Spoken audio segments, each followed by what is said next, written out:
we got our hands on a PathFinder. Now, again, these were not supposed to come probably for another like 2 to 3 months, and all of a sudden I got an update on Amazon saying, hey, these things are shipping. So you can actually pick these up right now on Amazon.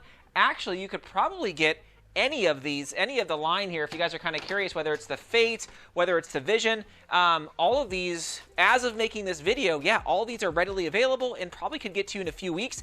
So, man, go pick these things up because the ETA lead on some of these was really far out, and then when I ordered, it kind of got changed. Now, if you want to check out the review on these too, you guys can check it out there in case you guys are curious about the kind of the recent release of some of these Nerf rivals, or these redos, if you want to call them that, or these kind of upgrades.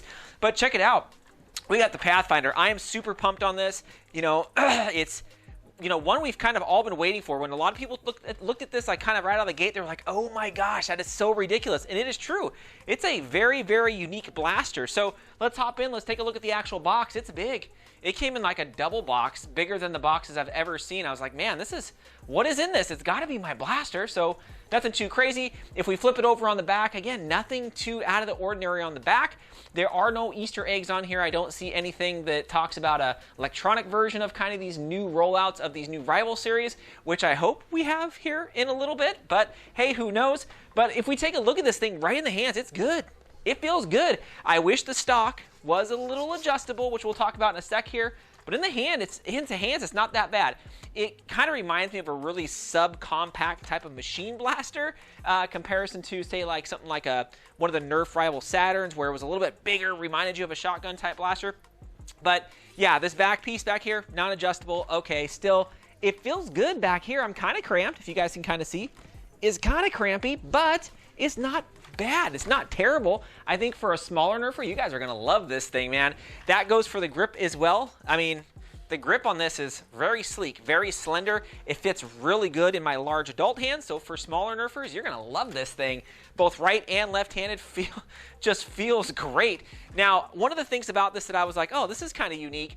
On the top here, you have a dial on the bottom for the sight, and that raises the sight up and down, or it's that little yellow piece you can see there. And then there's another dial in the front which kind of turns the sight left or right, so you can adjust for whatever it may be. This is vastly different than the Vision, where you kind of had to do everything manual. So it's kind of interesting on these new sights. They took a little time to add in a little bit of flair there. Now, the front pump grip feels good. I mean, it might be a tad small for my bigger hands, but I don't think, again, you know, it's nothing you can't over-adapt to. But I think, again, for a little Nerfer, I think it's going to rock because it fits. I mean, if I didn't have one of my fingers, sure, this thing would be rocking. The biggest thing about this is going to be, well, there's two big things. One is going to be the rounds, and we all know they are including their new higher accuracy rounds, which are the blue ones. They don't have as many indents or dimples, whatever you want to call them. They're the hexagonal shape. They do have them bigger and kind of deeper than the previous, the little yellow ones there. Are they more accurate? You know, I would love to say yes, because some of my previous findings have found so far that that is true with my shootings outside. They have been more accurate.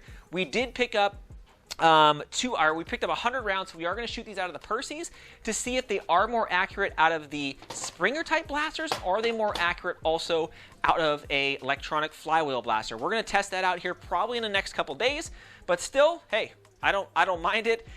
Now, the big thing here, yes, is this clip magazine, whatever you want to call it. It is large. Look at that thing. I mean, it sticks way out.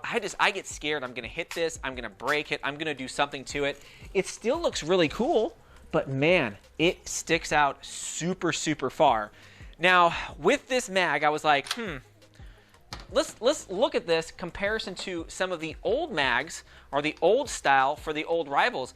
And kind of looking at it, I was like, yeah, they're almost identical, except this one, of course, has like a little kind of belt clip attachment on the bottom, which is a nice little rubber. And then the only thing that is different is going to be kind of a weird stack on the back. And I think this is going to have to do something with what I'm going to talk about here in a second. When I'm feeding from the regular magazine, I have no issue shooting. Every shot I can shoot. But as soon as I go over to one of these, typically, see that? The first one will shoot. Nothing else is going to shoot. But if I push up on it, you could see there's like, I don't know, there's maybe like 2 millimeters of a difference there. If I push up on it and shoot,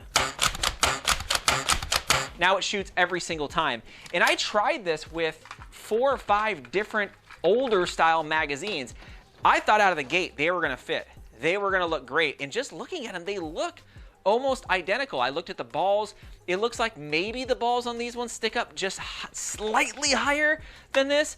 And it didn't matter if I used the new Nerf Rival rounds or the old Nerf Rival rounds with these magazines. They both had issues. So I don't know. I'm going to see if more people have those type of issues when they are using the older magazines in comparison to the new magazine. And I only have one of these, so I can't really compare these magazines. But yeah, I had issues with these. So just kind of keep that in mind. It could be me, but you know, when I test 4 of these and they all do the same thing, it's probably something built into the blaster to kind of get you into these mags. But still, these mags are kind of cool. And again, they kind of have that rubbery piece down here to load a few more on your belt or something like that.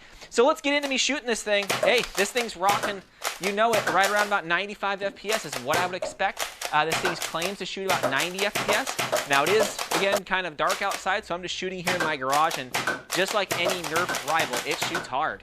And it shoots really, really good. It does not have slam fire. You can see I kind of double pumped it here. You can put 2 in the barrel, but it's not going to shoot great at all. It's going to kind of, yeah, it's going to come out pretty janky. Now, you can shoot, yeah, both the old as well as the new style ammo out of here, and I was still getting roughly about 90 to 95 FPS. I was not seeing a difference. In accuracy, I can't really know yet until I go outside, but that is something we are going to check. But listen to that. I mean, Rival always hits hard. I mean, there's no ifs, ands, or buts about it. It hits hard every single time.